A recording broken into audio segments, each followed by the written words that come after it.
Good morning. Monday morning. Was not able to get back out last night and yesterday afternoon to do any more. Once you sit down in that recliner, mine anyway, I don't know how about y'all's, but it just sort of gets a pull on you and you can't go. Okay, it's awful cold out here this morning. We had pretty good frost. Look, excuse me. Which is why I hadn't planted anything yet. Heavy frost expected tonight. They put an advisory out. But this is our last cold snap before summer moves in. We probably won't have much of a spring. It'll be upper 90s and 100% humidity before we know it. So we're going to enjoy this cool weather while we can. Now, sorry these videos are running so long, but I want to make sure everybody gets a good understanding of how this works and why it takes so long to make them and what all goes into it. But thank everybody for watching so far. Thank you for all the comments. We're going to get finished up today one way or another. Alright, so we're going to put the pins in. This one's going to be for Charlie. Made my mind up. It's going to be the prettiest one. Alright, this is 1/8 inch brass rod. Now I get this in 4-foot pieces at the local hardware store. Now the big box stores, Lowe's, Home Depot, around here I haven't been able to find this, but the local hardware store carries it. It's like $6 or $7 for a 4-foot piece, and 4 feet will do a whole bunch of knives, a lot of pins. So I'm going to turn you down here.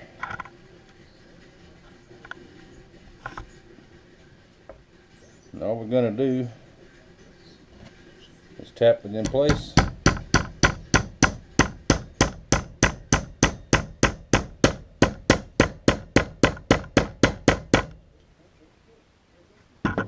Okay, and we're flush right there. Take some cutters and leave just a little bit.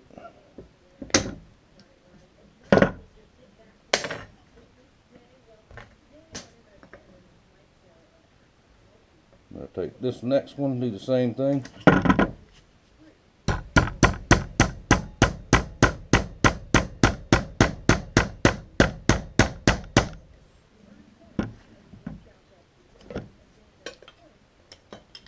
Nip that one off.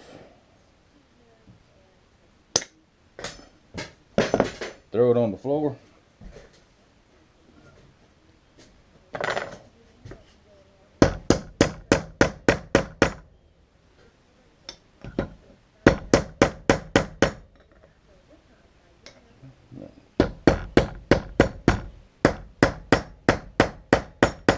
Be careful in this part too. If you hit that handle too hard with the hammer, it's good, you might crack it.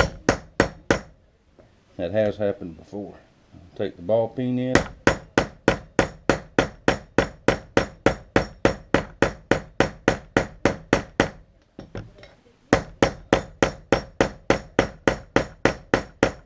And what that it does, inside there, that brass is going to expand just a little bit. Make sure you can see that good. And once it expands just a little bit, it will not come out.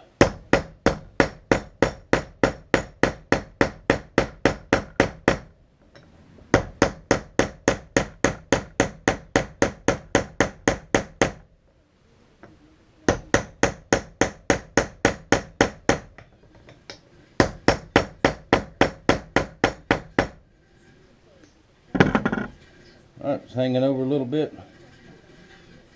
Well, I'll go ahead and show you. Put it over this way. Put it on the big sander.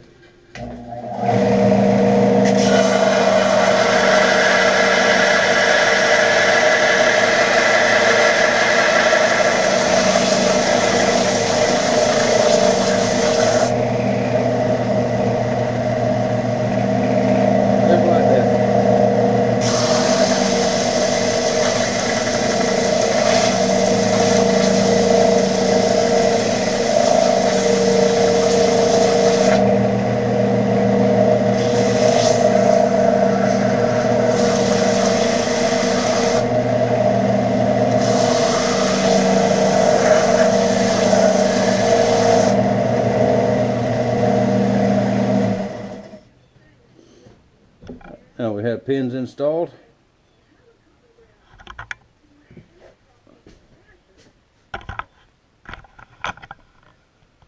And I'll do the same thing with the other ones. Next step, we'll polish up the blades a little bit. Do the hand sanding on the handles. And I'll show you what's after that. Now, after the pins are in, the swamp tromper, the ones that have a lanyard hole in them,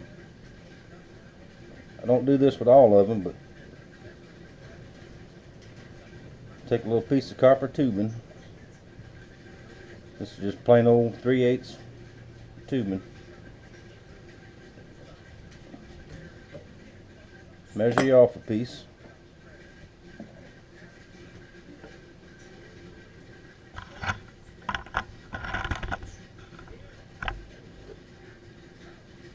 It goes in just like that.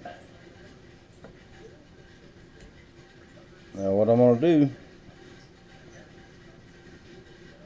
put a little bit of epoxy around there and put it in there so it'll stay until I get it flared. Once it flares, it'll match it all in there. Look real nice. But I can't flare it until it's in there good and solid. And I'll show you that when I get to the sanding part. Ain't this fun? Alright, now we're going to start little blade polish, handle finishing up. Put a fresh 120 belt in there.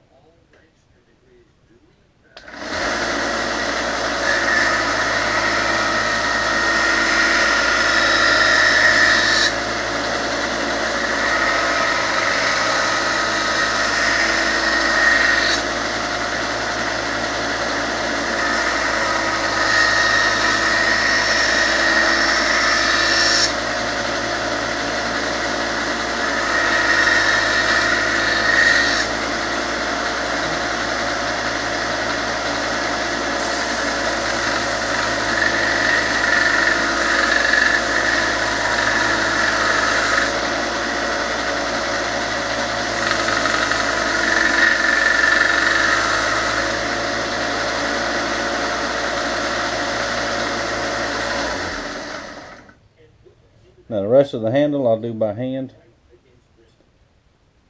And next I'll do the other ones, and then we'll go. First I'm going to switch to a real fine grit and go over the blade one more time. Then we'll do the gun blue. Well, we're almost done now. Alright, we're going gun blue. Blue the blades. That'll protect them, keep them from rusting. You still have to take care of them though, oil them. Plain old gun blue, get it most anywhere. And it's not nearly as hard as people think, even if you're doing a gun or something.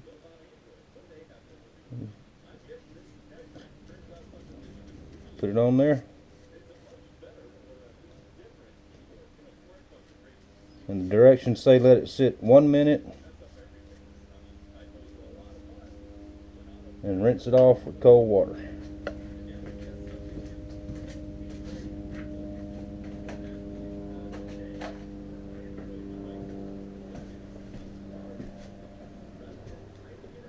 Now take a Q-tip or cotton swab and do that spine. I don't want to get too much on the wood if I can help it.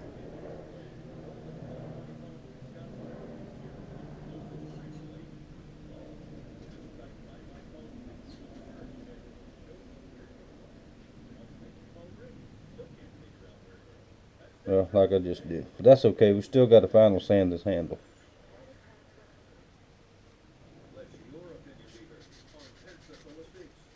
Spine real good. And we'll do all of them the same.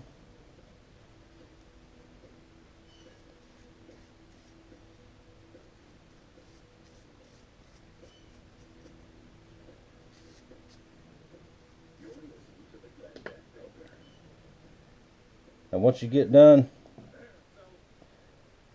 I don't think I'll show the whole process. I'm trying to keep it a little short today. Just rinse it off with some cold water and take a piece of steel wool and buff it. If it's not as dark as you want it, And all you have to do is clean it good and go through the whole process all over again. And just do the same thing again. Put as many coats on there as you want. That's what I'm trying to say. Normally one coat will do it, especially if you're doing a gun or something that's already been blued. Clean it up, one coat will darken it right up.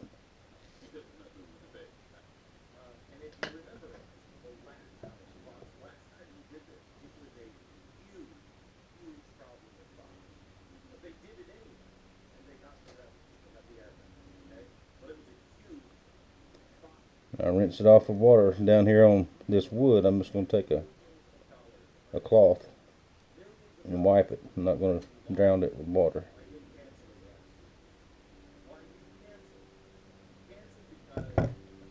Just like that, so on and so forth. Now this one, during the heat treatment and all, it come up with some little character marks on it. And I don't like to polish every single little scratch out, because I want it to keep that handmade appearance, especially these antler handle ones.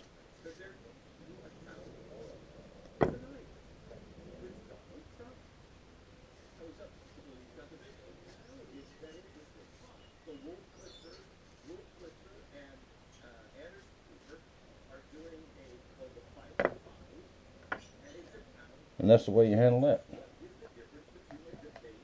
Now I'll take them and rinse them, buff them, and then I think we'll be on the very end stretch. Last frame coming up. Alright, not the last frame. I'm going to go ahead and put the finish on the handles. That's what I use right there, and I use that because I have it. There's several different kinds of this. It dries fast. You don't have to wait for it all day to dry. So we'll put some on here. This will be the first coat. I'll put 2 coats.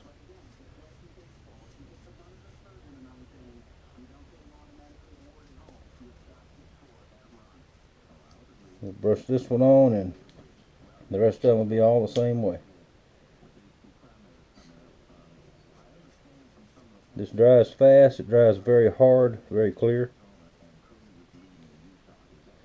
Good stuff. Didn't cost me anything for that can, because my neighbor across the street got transferred, Air Force guy. He couldn't take all this kind of stuff with him. They wouldn't ship it. You know what, military won't ship flammable stuff and all that kind of thing. I don't believe they will anyway. And he called me over and he said, "Hey, you want this stuff?" And I said, "Whole box full of all different kind of stuff." And I said, "Well, yeah."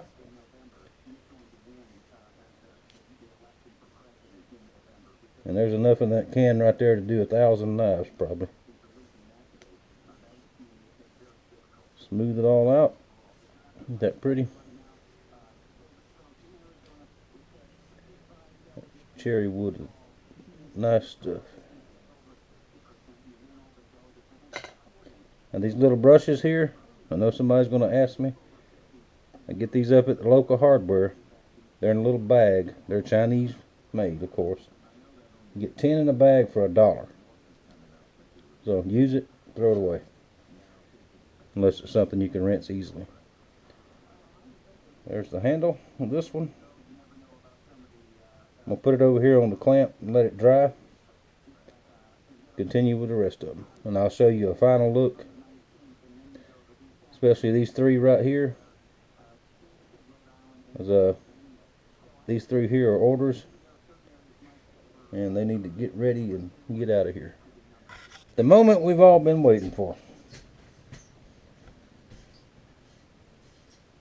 All finished up. Let's see, we'll start with the J-null. Still got to wrap it, but other than that, that'll take a few minutes. That one's ready to go. The big antler skinner. Got to make a scabbard for that one. I got to make scabbards for all these.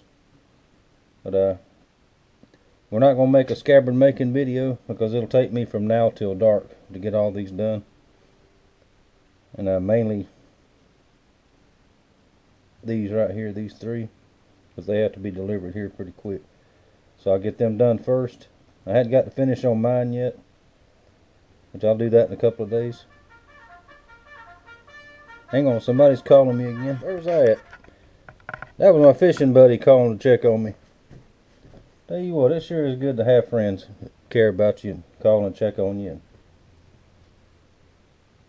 Unlike family people. But anyway, don't get me started there again. Alright, where was I at? The antler handle. Get a good look at this one. This is the swamp trumper.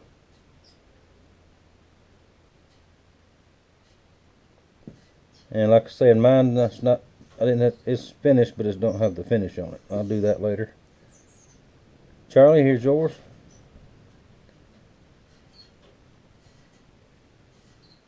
Yep, they're sharpened. I'll do a final sharpening with the stone just before I send them out. That way don't forget to sharpen one.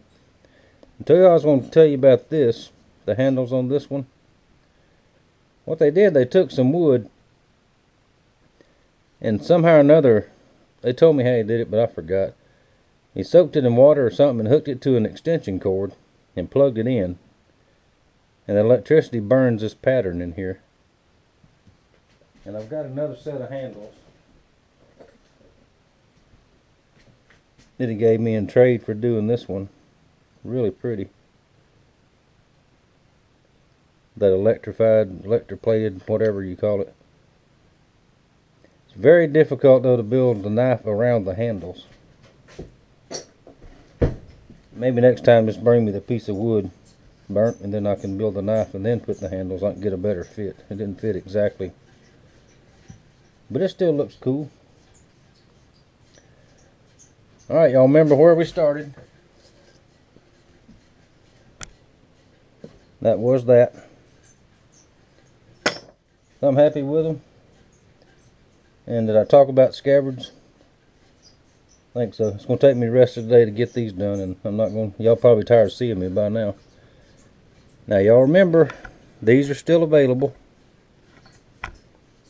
That's a creek skinner and moose horn with hickory liners. Here's a J&L skinner with a very thin blade. Crown stag skinner. And that's another J&L skinner.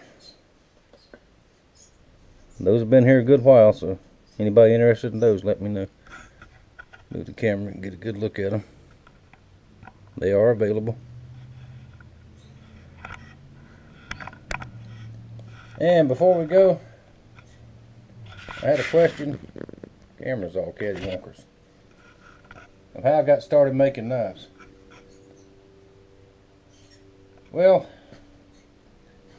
I've always wanted a handmade knife, a custom knife, and I've been a knife nut since I was 14 years old, or even before that. I've had hundreds of pocket knives, fixed blade knives, all machetes, all kinds of stuff, and I've always just loved them. And saw one on a website off a popular TV show. I went to their website right after I got my first computer, because after I had to retire, I about went crazy around here with not a whole lot to do. And Ricky Jr. built me a computer and brought it over, and I learned how to use it, sorta. It's still sorta. I sorta know how to use it. But I looked at this TV guy's website, and I saw the coolest knife on there, and I said, I want one of those. I'm gonna buy me one. So I went to the little store thing on there, $250. And I said, wait just a minute. You know, I got a shop full of tools, and I got plenty of time. So I started making them. I made one, then another one. And I used cheap steel, because that's all I could get a hold of. And then I found YouTube, and I started watching YouTubes. I picked up a lot there. I met a couple other people that make knives and started talking to them.